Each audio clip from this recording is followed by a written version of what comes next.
오늘 말씀 마태복음 6장은 5장서부터 이어지는 말씀인데 산상수훈 두 번째 장이죠. 그래서 앞장에서는 산상수훈이 시작이 되고 두 번째 산상수훈.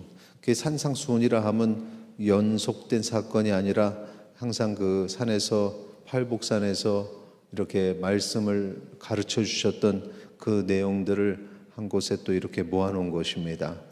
오늘 말씀의 그 1절의 시작점을 보니까 구제할 때의 이야기를 좀 먼저 1절에서 나누고 있는데 그 시작은 바로 그겁니다. 사람에게 보이려고 그들 앞에서 너희의 의를 행하지 않도록 주의하라, 이렇게 얘기합니다.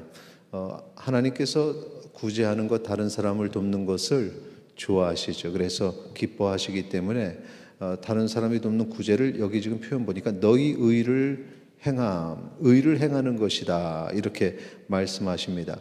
그런데 그 구제가 사람에게 보이려고 행하지 말라는 것입니다.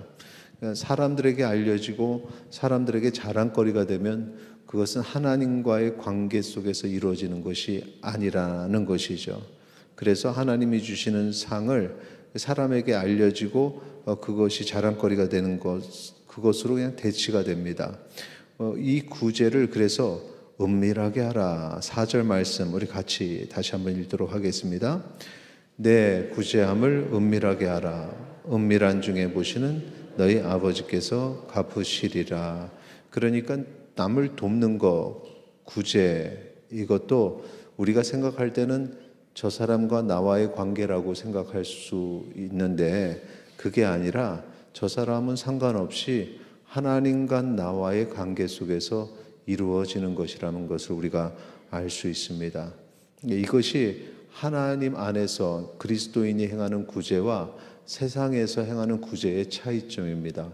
그러니까 세상에서는 그 구제를 통해서 내가 그 사회에 기여한다, 아니면 저 사람이 불쌍해서 내가 구제한다, 아니면은 내가 돕는 과정을 통해서 내가 좀 뿌듯함을 느낀다, 뭔가 그 인간의 관계지만 하나님 앞에서 그리스도인의 구제는 하나님 앞에서 행하는 것이고, 여기서 지금 은밀한 가운데 행하라 했으니 이 구제도 은밀한 관계인 것입니다.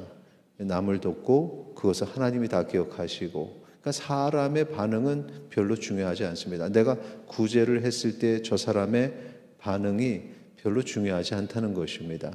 하나님 앞에서 그 구제의 그 모든 행함, 의를 쌓아 하나님께 칭찬받는 주의 백성 되시기를 바랍니다.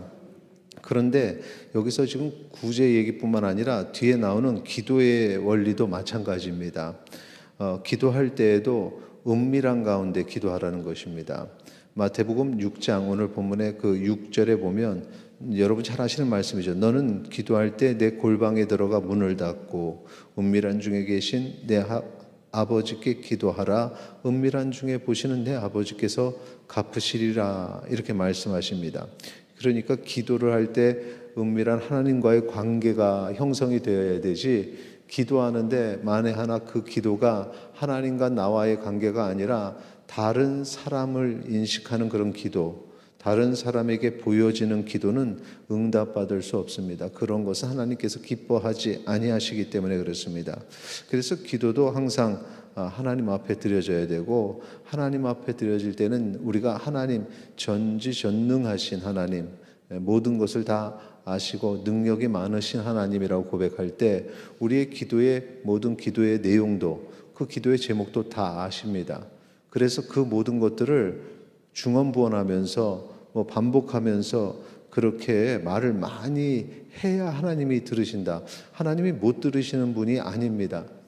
하나님의 때가 있고 하나님의 계획하심이 있는데 못 듣는 것처럼 생각하면 안 된다는 거죠. 그래서 7절, 8절 우리 같이 읽겠습니다. 7절, 8절. 또 기도할 때 이방인과 같이 중언부언하지 말라. 그들은 말을 많이 하여야 들으실 줄 생각하느니라. 그러므로 그들을 본받지 말라. 구하기 전에 너에게 있어야 할 것을 하나님 너희 아버지께서 아시느니라. 아멘. 구하기 전에 이미 아신다. 그래서 하나님께서는 구하는 그 모습만으로도 기뻐하시고 또 하나님의 계획을 우리에게 이렇게 이루어 주시고 성취해 주시는 것입니다. 은밀한 관계 속에서 기도도 드려져야 된다. 이 뒤에 16절 이후에 나오는 금식의 원리도 똑같습니다. 그러니까 이제 주제는 바뀌는데 그 각각의 그 주제들이 적용되는 원리는 동일하다라는 것이죠. 그래서 다른 사람에게 보이는 금식은 잘못된 것이고 하나님과의 관계, 금식도 은밀한 가운데에서 이루어져야 된다. 18절에 보니까 이는 금식하는 자로 사람에게 보이지 않고 오직 은밀한 중에 계신 내 아버지께 보이게 하려 함이라. 은밀한 중에 보시는 내 아버지께서 갚으시리라. 이렇게 말씀하고 계십니다. 자랑거리가 아니라는 거죠. 그래서 금식을 얼마 했다, 그거 얼마나 했다 자랑하는 순간에 하나님 앞에서 내가 그렇게 간절한 모습으로 또 회개하는 마음으로 했던 그 금식의 효력이 다 사라지는 것입니다. 이렇게 세 가지의 내용을 통해서 우리는 하나님과 은밀한 관계를 맺는 것이 얼마나 중요한가 이것을 알 수 있습니다. 회중 속에서 우리가 하나님께 예배를 드리지만 하나님과의 관계는 1대1의 관계입니다. 오늘 우리가 이제 한 주간의 특별 새벽 기도회를 가질 때 함께 모이지만 우리가 주님께 기도하는 것은 각각의 사람들이 주님과 1대1의 관계를 맺어야 합니다. 오늘 하나님께서 직접 나와 함께 하시고 내 기도를 아시고 들으시고 응답하실 줄 믿습니다. 하나님을 향한 나의 마음이 좀 더 집중이 돼야 됩니다. 세상 속에서 살다 보면 여러 가지 다양한 관계 속에서 우리가 분주하기 마련입니다. 그런데 그 분주함을 좀 내려놓고 특별히 새벽 시간에 주님과의 만남이 있기를 소망합니다.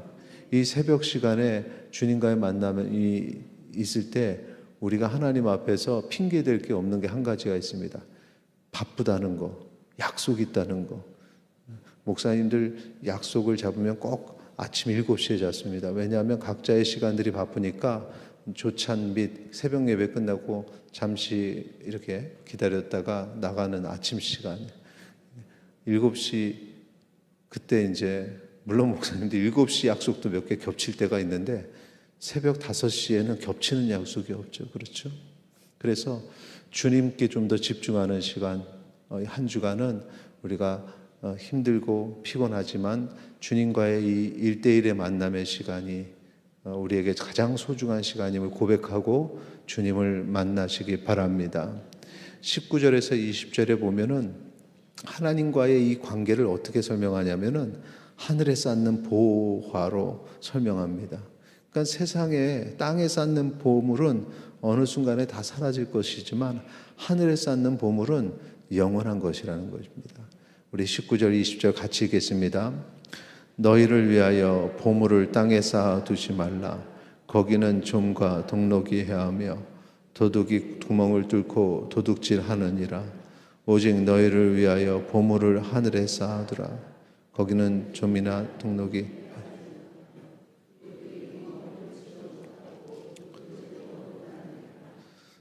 보물을 하늘에 쌓아두는 행위.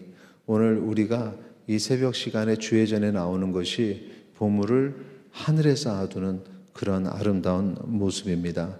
여기서 하나님과의 은밀한 관계가 얼마나 중요한지를 우리에게 알려주고 있는 것입니다. 그럴 때 우리가 해야 될 것이 있습니다. 하나님 앞에 나아가면 세상의 근심과 걱정을 그대로 가지고 하나님과 만나는 것은 그것은 가당치 않습니다. 하나님은 우리의 모든 것을 아시는 분인데 그럼 그냥 가서 하나님 앞에서 그냥 흘릴 눈물이 있으면 그 앞에서 흘리면 되고 걱정과 근심이 있으면 그 앞에 다 내려놓으면 되는 것이지 여전히 똑같은 걱정과 근심 가지고 세상 속에서의 분주함을 가지고 하나님 앞에 나가면 안 됩니다. 하나님과의 만남은 특별한 시간입니다. 그러니 세상에서 가지는 걱정을 내려놓고 만나시기를 소망합니다. 왜? 하나님께서 나의 필요를 아시니 우리가 기도하기 전에 그 기도의 제목도 아시고 주님께 그냥 묵묵히 나가는 순간에 하나님께서 우리를 위로하시고 어루만져 주시고 응답하시고 필요를 채우실 줄 믿습니다. 31절 32절 그래 보면은 염려하여 이르기를 무엇을 먹을까 무엇을 마실까 무엇을 입을까 하지 말라 이는 다 이방인들이 구하는 것이라. 하나님 앞에서 무엇을 먹지 마실까 이거 걱정하는 거 하나님을 믿지 않는 사람들이 행하는 것이지, 하나님을 믿는 하나님의 백성은 하나님 앞에서는 그렇게 해서는 안 된다라는 것입니다. 그러면 우리가 하나님을 만났을 때 무엇을 해야 됩니까? 그의 나라와 그의 의를 구하는 것입니다. 하나님이 원하시는 것이 무엇인가? 앞에서 말씀드렸던 것처럼 구제라는 것을 우리가 행하는 것은 저 사람이 좋아해서가 아니라 하나님이 기뻐하시기 때문에 행하는 겁니다. 그러니까 하나님 나라의 의는 하나님이 원하시는 것, 하나님이 기뻐하시는 것이 무엇인가를 생각하는 시간입니다.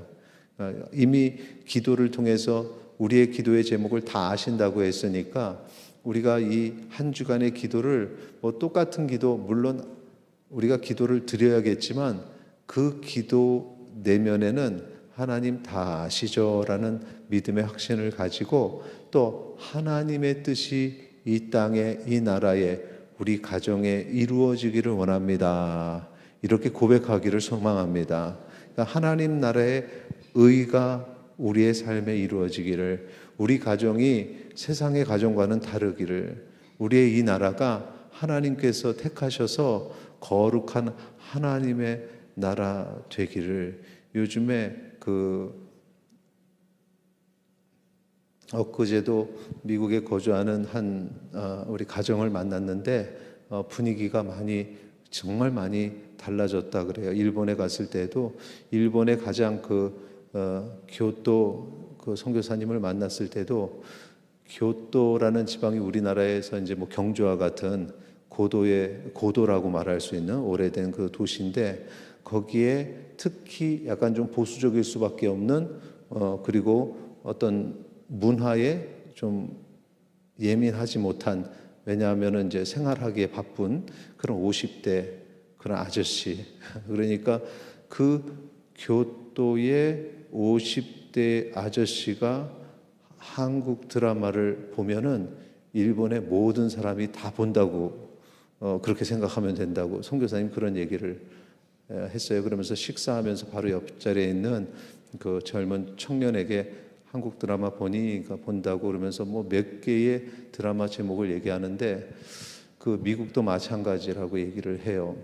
그러면서 이것이 그냥 한국이란 나라가 어쩌다가 유명해졌다 이게 아니라 하나님 앞에 새벽을 깨우는 나라는 한국밖에 없습니다. 새벽에 교인들이 함께 모여서 기도하는 나라가 이 대한민국입니다. 이 대한민국에 하나님께서 복을 주시는 이유는 복음을 선포하게 하는 것인데, 수없이 많은 우리 새로운 세대들 각 나라에 있는 친구들이 한국에 유학 오기를 바라고 그렇게 해서 와서 한국어를 배우고, 그 다음에 이제 이 친구들이 한국 문화에서 더 나가서 요즘에 한국의 찬양팀들, 유튜브에 찬양팀들이 영상을 잘 만들어서 올려놓은 것들 보면 이제 한국어로 찬양하지만 또 외국어 원래 영어로 된 찬양들을 번역을 해서 부르는 찬양들이 있는데 거기에 자기네 언어로 이렇게 댓글을 다는 것들이 있습니다. 하나님께 영광 올리고 은혜가 임하는 그런 것을 고백하는 그런 댓글들이 있습니다. 그러니까 이전부터 그런 말씀을 드렸습니다. 하나님께서 이 한류를 통해서 대한민국을 세우시는 이유는 우리 가장 모범적으로 신앙생활을 하는 우리 한국의 크리스찬들을 통해서 복음을 전하기 위함이다. 마지막 때에 한국이 가지는, 이 나라가 가지는 사명입니다. 여러분이 그 사명을 짊어지고 죽게 나와 부르짖어 이 대한민국의 위대함, 마지막에 복음을 전하는 일을 우리 감당할 수 있도록 새벽에 기도하는 성도님들이 되시기를 바랍니다. 하나님의 뜻이 이루어지는 그 일의 도구가 되는 것입니다. 그래서 우리가 이 고백을 드리기 원합니다. 9절, 10절 같이 읽겠습니다. 9절과 10절입니다. 그러므로 너희는 이렇게 기도하라. 하늘에 계신 우리 아버지여, 이름이 거룩히 여김을 받으시오며 나라가 임하오시며 뜻이 하늘에서 이루어진 것 같이 땅에서도 이루어지이다. 아멘. 하늘에서 이루어지는 그 모든 일들이 땅에서 이루어지는 것은 회복입니다. 하나님께서 창조하셔서 하나님의 뜻을 이 땅에 이루기를 원하셨는데 인간이 불순종해서 그것이 단절이 됐는데 이제 다시 믿음의 백성들이 하나님과의 은밀한 관계를 통해서 그 관계가 회복이 되고 예수 그리스도의 십자가의 보혈로 우리가 하나님을 만나게 되고 하나님 앞에 간구하는 모든 것이 하나님의 의를, 하나님 나라의 의를 구하면서 하나님의 뜻이 이 땅에 이루어지는 것입니다. 그래서 이 나라를 통해서 이루어지고 가정을 통해서 이루어지고 여러분의 각자의 삶을 통해서 하나님의 뜻이 이루어질 줄 믿습니다. 이를 위해서 우리 같이 찬양하고 기도하겠습니다.